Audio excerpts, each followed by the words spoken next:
Hello everyone, welcome to Unimonks. My name is Hibanaz and I am your sociology educator. मैं आपके लिए फिर से एक इन्फॉर्मेटिव और इंटरेस्टिंग वीडियो लेकर आई हूँ। देखो, वीडियो पूरा देखना है, स्किप नहीं करना है। अगर चैनल को सब्सक्राइब अभी तक नहीं करा है तो प्लीज़ चैनल को सब्सक्राइब कर लो।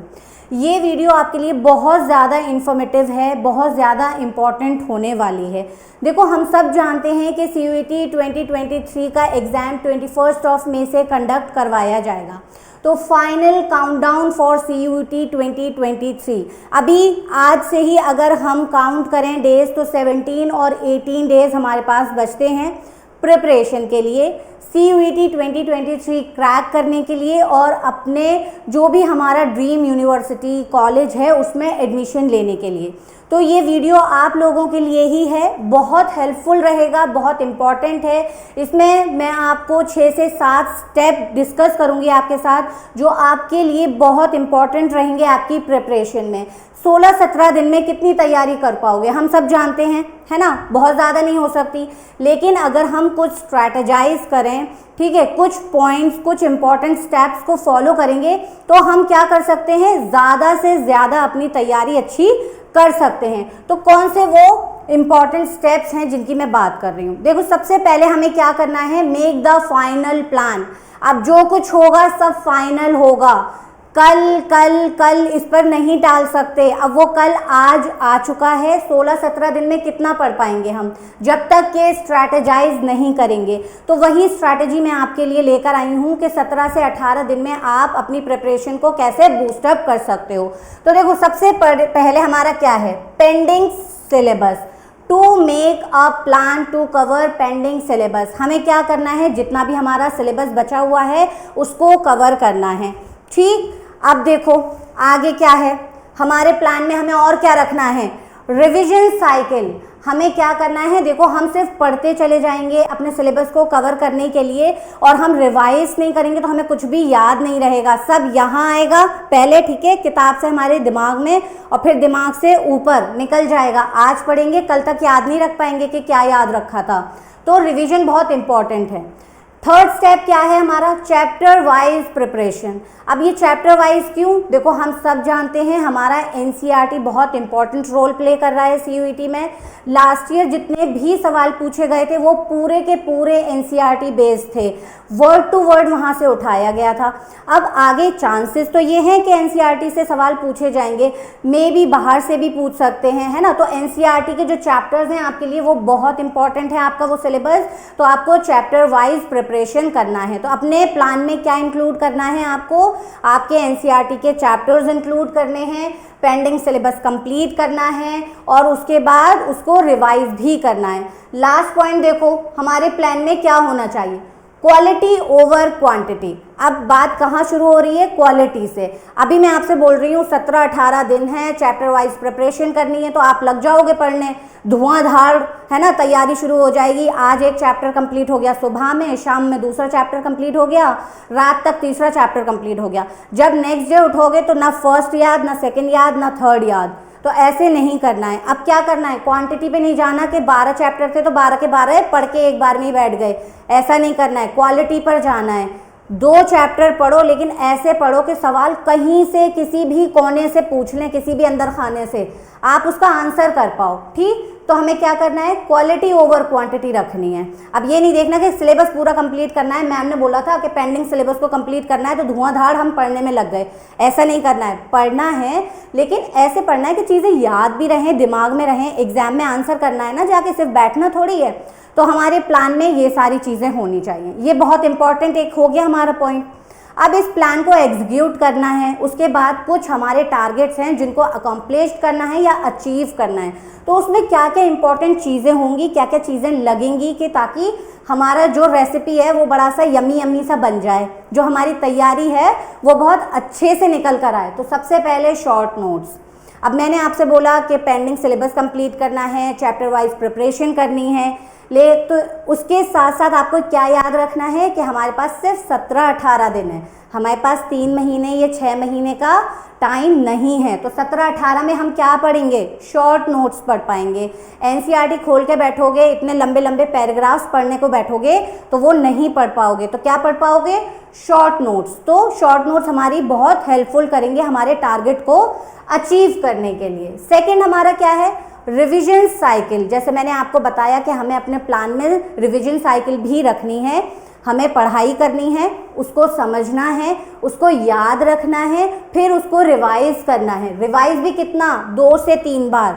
जैसे मैंने आज कोई चैप्टर पढ़ लिया, ठीक, 1 हफ्ते बाद मैंने उसको रिवाइज नहीं करा और मैं दूसरा चैप्टर शुरू कर गई, तीसरे हफ्ते में पहुंच गई, तो उससे क्या होगा, पहले हफ्ते का कुछ याद नहीं होगा। तो क्या करना है, जो भी चीज़ पढ़ोगे, जो भी चैप्टर पढ़ोगे, जो भी सब्जेक्ट पढ़ोगे, वो 2 से 3 बार आपको रिवाइज करना है, तभी याद रहेगा। अभी क्या करोगे, अभी पढ़ पढ़ के बैठ जाओगे तो 17-18 दिन बाद जब एग्जामिनेशन रूम में बैठोगे तो बस सोचोगे ऐसा कुछ पढ़ा तो था, याद क्यों नहीं आ रहा। टर्म सुना सुना सा लग रहा है, पढ़ा पढ़ा सा लग रहा है ना, कि पढ़ा तो था लेकिन एग्जैक्ट आंसर क्या है वो याद नहीं आ रहा। तो ऐसी तैयारी बिल्कुल नहीं करनी है कि जो आता है उसको भी ख़राब कर आ जाओ।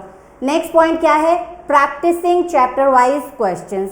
अभी मैंने आपको बताया कि हमें चैप्टर वाइज प्रिपरेशन करनी है, उसके शॉर्ट नोट्स बनाकर रखने हैं और जितने भी पॉसिबल क्वेश्चन एक चैप्टर से बनते हैं उनको हमें सॉल्व करना है। अब देखिए, मैं आपसे कहूँगी कि हमने अपने चैनल पर एमसीक्यूज भर भर के सॉल्व करवाएं, सारे स्पेसिफिक, जो भी डोमेन स्पेसिफिक आपने डाले थे। तो चैनल को सब्सक्राइब करो, वहाँ से आपको प्रैक्टिस भी मिलेगी आपके सब्जेक्ट वाइज और चैप्टर वाइज एमसीक्यूज की। इतना हो गया। आगे लास्ट हमारा जो पॉइंट है वो है PYQs, प्रीवियस ईयर क्वेश्चंस। हमें क्या करना है, अपना एनसीईआरटी लेना है, उसको एक बार रीड करना है, उससे शॉर्ट नोट्स बनाने हैं, उसके पॉसिबल क्वेश्चंस पढ़ने हैं, सॉल्व करने हैं और फिर लास्ट में आता है हमारा लास्ट ईयर का, प्रीवियस ईयर का क्वेश्चन पेपर उठाना है, उसे सॉल्व करना है। इससे क्या होगा, इससे हमें इतनी हेल्प मिलेगी, हमें पता चल जाएगा, हम आइडेंटिफाई कर पाएंगे कि कौन सा टॉपिक बहुत इंपॉर्टेंट है, कौन सा चैप्टर बहुत इंपॉर्टेंट है जहाँ से ज़्यादा क्वेश्चन पूछे गए थे या आगे भी पूछे जाएंगे। जैसे मैं आपको बताती हूँ कि मैं सोशियोलॉजी पढ़ाती हूँ, तो सोशियोलॉजी का जब मैंने पेपर एनालाइज करा तो मैंने देखा था कि हमारा डेमोग्राफी का चैप्टर है, उससे 5 से 6 सवाल पूछे गए थे और आगे भी चांसेस हैं बहुत सवाल पूछे जाएंगे। इसी तरह से एक हमारा इंस्टीट्यूशन का चैप्टर था, वहाँ से 7 सवाल पूछे गए थे। सोचो आप, एक चैप्टर से 7 क्वेश्चन आउट ऑफ 40, है ना। तो इससे हमें एक आइडिया हो जाता है कि कौन सा टॉपिक बहुत इंपॉर्टेंट है, जिसमें हमें क्वालिटी ओवर क्वांटिटी, याद है ना वो वाला टॉपिक जो मैंने अभी इससे पहले बताया था, वो रखना है कि जो टॉपिक्स, जो कॉन्सेप्ट, जो चैप्टर PYQs में सबसे ज़्यादा पूछे गए हैं, वहाँ से और ज़्यादा चांसेस होते हैं कि पूछे जा सकते हैं। ठीक, इतना। अब हमने बात कर लिया कि एक प्लान बनाना है, उसके बाद हमने देख लिया कि कुछ स्टेप्स हमें फॉलो करके अपने टारगेट को अचीव करने हैं। अब बात आती है हमारी कि हम ये सब जब करेंगे ना, तो कुछ बातें ऐसी हैं जिसका हमें बहुत अच्छे से ध्यान रखना है। हमें कुछ गलत चीज़ ऐसी नहीं करनी है, कोई गलत स्टेप ऐसा नहीं उठाना है जिसकी वजह से हम ये 17-18 दिन से हाथ धो बैठें। ठीक, जैसे हमने 3 महीने पढ़ाई नहीं करी तो हम 18 दिन भी पढ़ाई ना कर पाएँ, ऐसा कुछ नहीं करना है। तो उसके लिए हमें सबसे पहले क्या ध्यान देना है, देखो, question paper source should be reliable and accurate. उससे हमें क्या मतलब है, ये मतलब है कि हम जहाँ से भी पढ़ेंगे वो एक रिलायबल सोर्स होनी चाहिए, एक्यूरेट सोर्स होनी चाहिए। ऐसे नहीं करना जैसे हम किसी भी क्लासमेट को अपने कोने में जाके बैठते हुए पढ़ता हुआ देख लेते हैं, लाइब्रेरी में पढ़ता हुआ देख लेते हैं, तो हमारी राल टपकने लगती है, इसके पास लगता है बहुत इंपॉर्टेंट नोट्स हैं, हमें भी दे दो, हमें भी फ़ोटो स्टेट करवानी है। ऐसा कुछ नहीं करना है। ठीक, तो आपको क्या करना है, जो भी आपका सोर्स है उसको एक बार चेक करना है कि रिलायबल और एक्यूरेट हो, उल्टा सीधा पढ़ के नहीं जाना है। नेक्स्ट पॉइंट क्या कहता है, test series analysis is must. हमें क्या करना है, पढ़ाई तो करनी है, पढ़ते रहना है, लेकिन उसके साथ हमें अपना टेस्ट खुद ही लेना है। जो टेस्ट पेपर हैं, क्वेश्चंस अवेलेबल हैं, उनको सॉल्व करना है। उससे क्या होगा, हमें पता चलेगा हम कितने पानी में हैं, हमें और कितनी तैयारी की ज़रूरत है और हमें कितनी और ज़रूरत है उस पर्टिकुलर चैप्टर या उस टॉपिक पर ध्यान देने की। ठीक, थर्ड पॉइंट देखिए, divide time properly among all subjects. हम लोग क्या करते हैं, जो सब्जेक्ट हमें सबसे ज़्यादा बुरा लगता है उसको हम क्या कहते हैं, कल पढ़ेंगे, परसों पढ़ेंगे, अरे यार समझ में ही नहीं आता क्या पढ़ूं, ऐसे करके उसको टाइम ही नहीं देते। ठीक, दूसरा क्या करते हैं, जो बहुत आसान लगते हैं उन्हें घंटों घंटों लेके बैठ जाते हैं, इंटरेस्ट आता है। तो ऐसा नहीं करना है, आपको अपना टाइम अच्छे से डिवाइड करना है अकॉर्डिंग टू देयर नीड्स, कि कौन सा सब्जेक्ट कितना नीड करता है आपका टाइम। जहाँ पर आपको ज़्यादा टाइम देना है, जो चीज़ समझ नहीं आ रही है, मुश्किल है, उसको अच्छे से टाइम दो। जो चीज़ अच्छे से समझ आ चुकी है, याद हो चुकी है, तो उस पर टाइम वेस्ट क्यों करना है। ठीक, और अब देखो CUET में आपने क्या करा है, डोमेन स्पेसिफिक भी 1-2 तो रखे नहीं है, भर भर के डालें। तो क्या करना है, भर भर के डालने थोड़ी थे, उनकी प्रिपरेशन भी तो करनी है। अब जैसे सोशियोलॉजी है किसी के पास, उसने साइकोलॉजी भी ले लिया, हिस्ट्री भी ले लिया, ज्योग्राफी भी ले लिया। सिर्फ लेने से बात नहीं बनती है, उसको टाइम भी देना पड़ेगा, आपको तैयारी करनी पड़ेगी, उसको पढ़ना पड़ेगा। ठीक, आगे देखो लास्ट पॉइंट क्या है, स्टे हेल्दी एंड पॉजिटिव। इतनी सारी कहानी सुनने के बाद, इतनी सारी तैयारी करने के बाद हमने पढ़ लिया खूब अच्छे से। ठीक, सिलेबस भी कंप्लीट हो गया, शॉर्ट नोट्स बना लिए, रिवीजन 2-3 बार कर लिया, सब कर लिया हमने। हमने टेस्ट दिए तो उसमें हमारे 80%, 90%, 99% हम लेकर आ रहे हैं, इतना हो गया।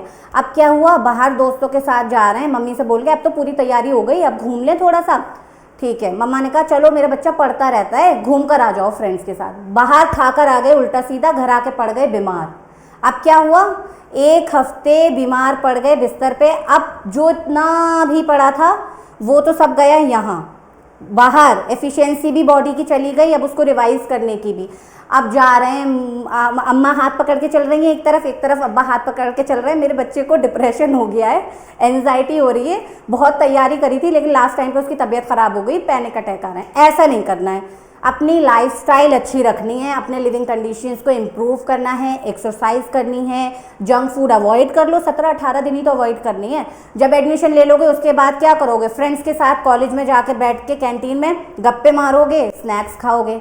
ठीक, तो हेल्दी लाइफस्टाइल पे बहुत ज़्यादा फोकस करना है, एक्सरसाइज करनी है, हेल्दी न्यूट्रिशियस डाइट कंज्यूम करना है। तो इससे क्या होगा, पढ़ाई भी अच्छी चल रही है, हेल्थ भी अच्छी चल रही है, इंशाल्लाह एग्ज़ाम अच्छे से देकर आओगे और ड्रीम यूनिवर्सिटी में एडमिशन लेकर बैठोगे।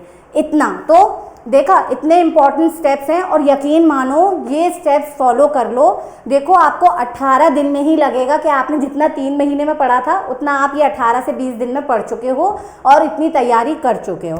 ठीक, अब देखो लास्ट में मैं एक बहुत इंपॉर्टेंट बात आपसे कहना चाहूँगी, गिव योर 100%। देखो अभी नहीं तो कभी नहीं, यही सोच लो, अभी करना है, इस साल ही एडमिशन लेना है, ड्रॉप आउट नहीं बनना है। 1 साल फिर से वही यार प्रोसेस फिर से गुजरना है, पढ़ना है, तैयारी करनी है, एडमिशन लेना है, तो उसको दोबारा क्यों रिपीट करना है। अभी इसी बार 100% अपने एफर्ट्स डाल दो इसमें और रिजल्ट ले लो। These days never come again. बस इतना ही है आज के वीडियो में। अगर वीडियो इन्फॉर्मेटिव लगा है, इंटरेस्टिंग लगा है तो please like, share and subscribe our channel. Thank you so much.